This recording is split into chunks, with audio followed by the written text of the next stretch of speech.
नमस्कार विद्यार्थी मित्र हो. यापूर्वीच्या व्हिडिओमध्ये आपण प्रॅक्टिस सेट 2.1 मधील काही उदाहरणे सोडवली. आता या उदाहरण संग्रहामध्ये काही अशी काही उदाहरणे किंवा प्रूफ्स आहेत की ज्याच्यामध्ये आपल्याला अनेक प्रकारच्या प्रॉपर्टीज एकत्र वापराव्या लागतील. तर अशा प्रकारचे काही उदाहरणे आपण पाहूया. क्वेश्चन नंबर 7 बघा. In the figure angle DFE angle F 90 degree, segment FG perpendicular to ED, FG perpendicular आहे, GD is equal to 8, FG is equal to 12. तो find EG, we have to find EG, त्यानंतर FD आणि EF आपल्याला find out करायची. तर पहिलं उत्तर या ठिकाणी आपल्याला मिळेल if we use Pythagoras theorem. Pythagoras theorem जर आपण इथे यूज केलं तर बघूया solution. In triangle DGF measure of angle G is equal to 90. So by Pythagoras theorem you can write DF square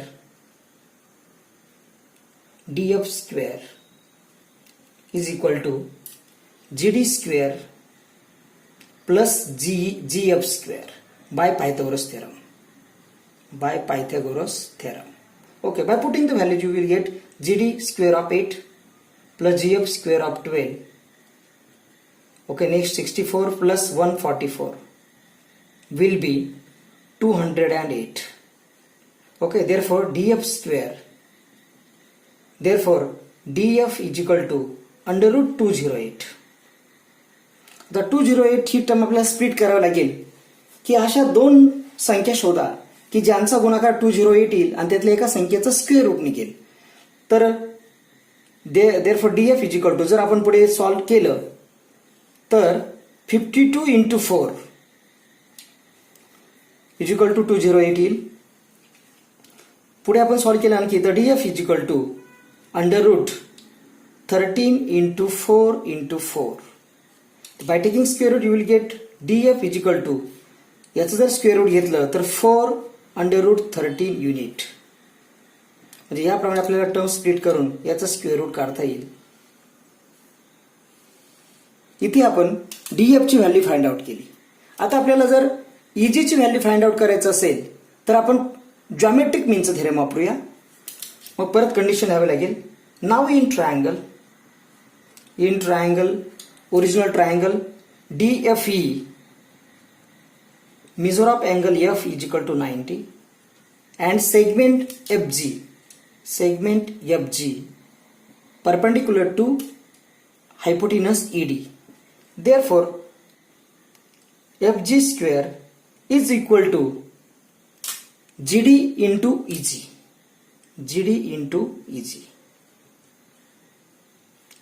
Okay, by the property of by the theorem of geometric mean. Okay, value put up केली तर FG square of 12, GD 8 into EG. Therefore 144 is equal to 8 into EG. Further you will get, therefore EG will be equal to 144 divided by 8, 144 upon 8. Further you will get EG is equal to 8 1s are 8, 14 minus 8 64. Okay, you will get 18. EG is equal to 18 unit. Second value पण आपण find out केली 18. आता इथे परत या triangle मध्ये आपल्याला जर EF फाइंड आउट करायचं असेल तर पायथागोरस थेरम यूज करू. So now in triangle EGF measure of angle G is equal to 90. So by Pythagoras theorem, therefore EF square is equal to EG square plus FG square by Pythagoras theorem. Okay, therefore EF square we have to find it out. EG 18 चा square plus FG 12 चा square. Further you will get 324 plus 144. It will be 8 6 468. Therefore EF is equal to, this is EF square. So by taking square root, EF is equal to under root 468. when it is split up, you will get 52 into 9. So EF is equal to EF is equal to 13 into 4 into 9. By taking square root, EF will be equal to 3 into 2. 3 into 2 into under root 13. The final answer will be EF is equal to 6 under root 13. So in this way, with the help of geometric mean and the Pythagoras theorem, we have find these values.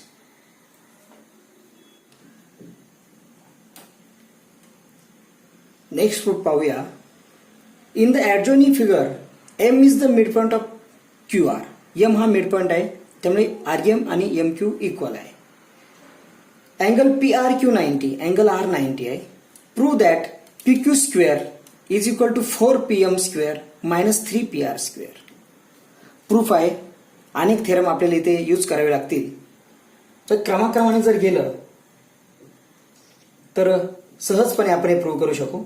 तर आपले नेहमीच्या पद्धतीप्रमाणे equation, statement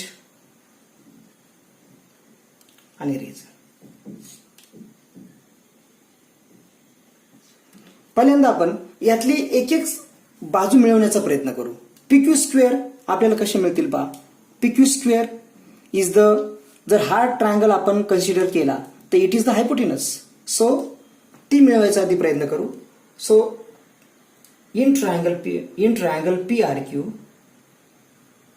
measure of angle R is equal to 90 given, and therefore you can use Pythagoras theorem first.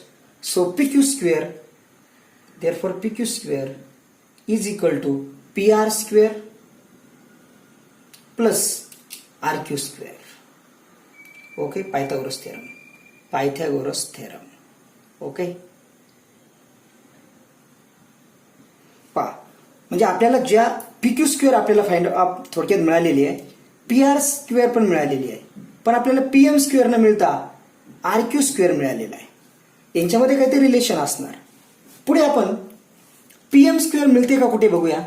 जर हा triangle आपण consider केला तर PM square या ट्रायंगलमध्ये, राईट अँगल ट्रायंगलमध्ये हायपोटेनस होऊ शकतो. तिथे आपण यूज करू. So now in triangle PRM, measure of angle R is equal to 90 given, and so by Pythagoras theorem you will get equation 2 will be PM square, therefore PM square is equal to PR square plus RM square. Okay, Pythagoras theorem. आता पहा, आपल्याला ज्या बाजू पाहिजेत, PQ square, PR square पाहिजे, PM square पाहिजे, PR square पण पाहिजे. आपल्याला नको त्या बाजू आहेत RQ स्क्वेअर, म्हणजे RQ आणि RM. तर यांच्यामध्ये काही रिलेशन आपल्याला दिलंय का. RQ आणि RM, बरोबर. M हा मिड पॉइंट दिलेला आहे आपल्याला. So now M is midpoint of RQ given. मग ते रिलेशन आपण इथे वापरूया. देअरफॉर RM ची व्हॅल्यू येईल RQ च्या हाफ. बघा, रिलेशन इथे मिळालं आपल्याला. इक्वेशन 3 लिहूया. Therefore RM is equal to half RQ. आपल्याला स्क्वेअर पाहिजे म्हणून स्क्वेअरिंग करू. Okay, so equation 4 will be, so therefore RM square is equal to 1/4. याचा स्क्वेअर केला तर 1/4 RQ square. Okay, by squaring. म्हणजे आपण क्रमाक्रमाने फक्त ज्या गोष्टी पाहिजेत फक्त त्या ठिकाणी थेरम आपण वापरतोय. आता आपण ही RM स्क्वेअरची व्हॅल्यू या ठिकाणी पुटअप करू इक्वेशन 2 मध्ये. Therefore equation 5 will be PM square is equal to PR square plus RM स्क्वेअरची ही व्हॅल्यू 1/4 RQ स्क्वेअर. आपण इक्वेशन 2 मध्ये 4 ची व्हॅल्यू भरली. So from equation second and 4 एवढंच केलं आपण. आणि इथे पुढे आपल्याला इथे 4 नको, इथे RQ स्क्वेअर 4 किंवा 4pm² पाहिजे पहा. म्हणून जर आपण 4 ने मल्टिप्लाय केलं तर तुम्हाला बरोबर ही व्हॅल्यू मिळेल. म्हणून आणि हा 4 पण निघून जाईल. So multiply by 4 therefore 4pm². यालाही 4 ने मल्टिप्लाय करा 4pr². आणि 4 ने याला मल्टिप्लाय केल्यानंतर 4 कॅन्सल होईल आणि we get the value rq². Multiplying by 4. फक्त जे पाहिजे ना त्याप्रमाणे फक्त मिळवत जायचं.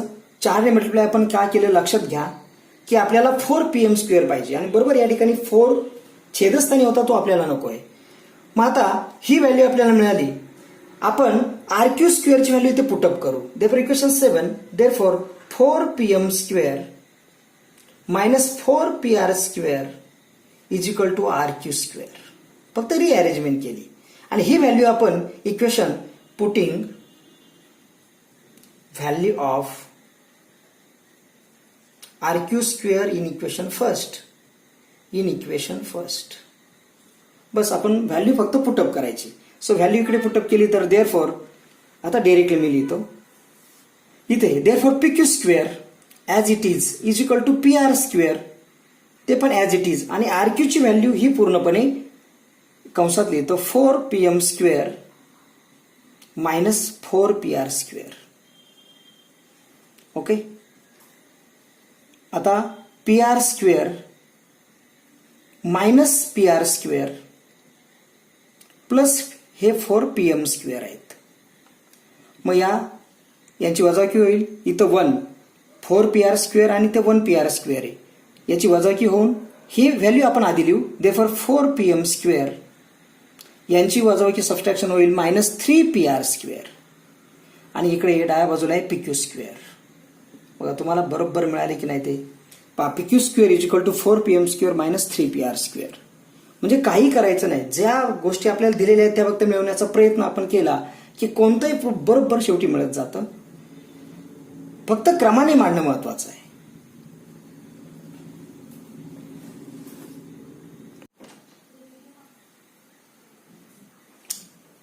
पाहूया आता नेक्स्ट प्रॉब्लेम. या प्रॉब्लेममध्ये एक आपल्याला लॅडर दिलेली आहे आणि ती रस्त्याच्या मध्ये उभी केलेली आहे आणि एका बिल्डिंगच्या खिडकीपर्यंत ती 4 मीटरपर्यंत पोहोचते आणि पोझिशन न बदलता त्याचा फूट त्याच ठिकाणी ठेवून ती दुसऱ्या बिल्डिंगच्या जर भिंतीला आपण ठेवली तर ती 4.2 मीटरपर्यंत तिथपर्यंत पोहोचते. तर त्याच्यावरून आपल्याला स्ट्रीटची हाईट काढायची आहे. त्यामुळे आपण डायरेक्टली फिगर आधी ड्रॉ आउट करू. ओके.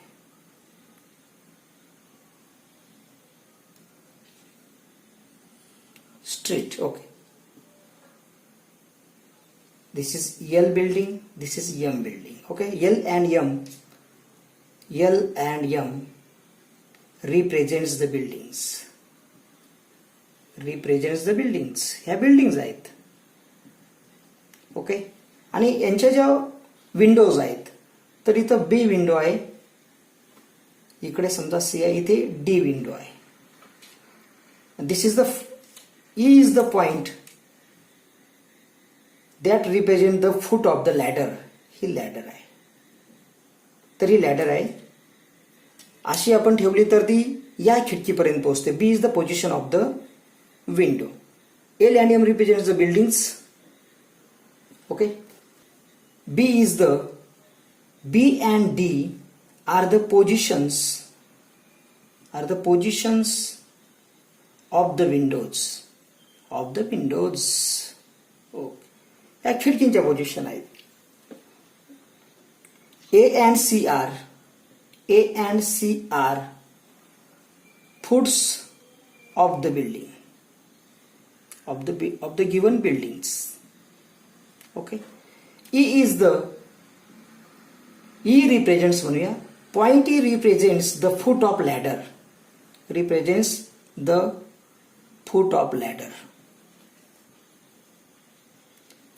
आणि आता इथे तुम्हाला लॅडरची इथे हाईट दिलेली आहे, लॅडरची लेंथ दिलेली आहे. तर इथे ह्या दोन ज्या पोझिशन मी काढलेल्या आहेत ही बीई आणि E D, B E and E D are the positions of the ladder. ह्या लॅडरच्या पोझिशन्स आहेत, सीडीच्या पोझिशन्स आहेत, पोझिशन्स ऑफ द लॅडर, आणि त्याची आपल्याला किंमत दिलेली आहे. And B E is equal to E D is equal to 5.8 metre. आणि A B represents, A B याची व्हॅल्यू आहे 4, याची 4.2 आहे. पण हे काय ते लिहा, A B represents the height of window, height of window. A B and C D जर आपण लिहिलं असतं, A B and C D, A B and C D represents the heights of the windows, and their values are AB is equal to 4 and CD is equal to 4.2. आता आपल्याला इथे एक theorem वापरून आपल्याला हे व्हॅल्यू फाइंड आउट करायचे. तुम्हाला street length, width of the street काढायची, म्हणजे A C. We have to find A C is the, ते पण लिहू शकतो आपण, A C is the width of street. It is the width of the street. तर ती स्ट्रीटची विड्थ आहे. आणि मग A E plus E C is equal to A C होईल. त्यामुळे एई ची व्हॅल्यू आधी फाइंड आउट करू. आपल्याला इथे दोन व्हॅल्यू माहिती आहेत. हा राईट अँगल ट्रायंगल आहे का ते बघा आधी. When two lines are perpendicular to, when two lines perpendicular to same line, जर एकाच लाईनला त्या परपेंडिक्युलर असतील तर those are parallel to each other. त्यामुळे by the geometry of figure, measure of angle A, measure of angle A is equal to measure of angle C is equal to 90 by the geometry of figure, because also are always parallel by the geometry of figure. Okay, हे universal truth आहे. त्यामुळे हा right angle triangle in triangle BAE, measure of angle A is equal to 90, so you can use Pythagoras theorem. Therefore AB square plus AE square is equal to BE square. By putting the value AB square 4 square plus AE square, we have to find it out. BE square 5.8 square.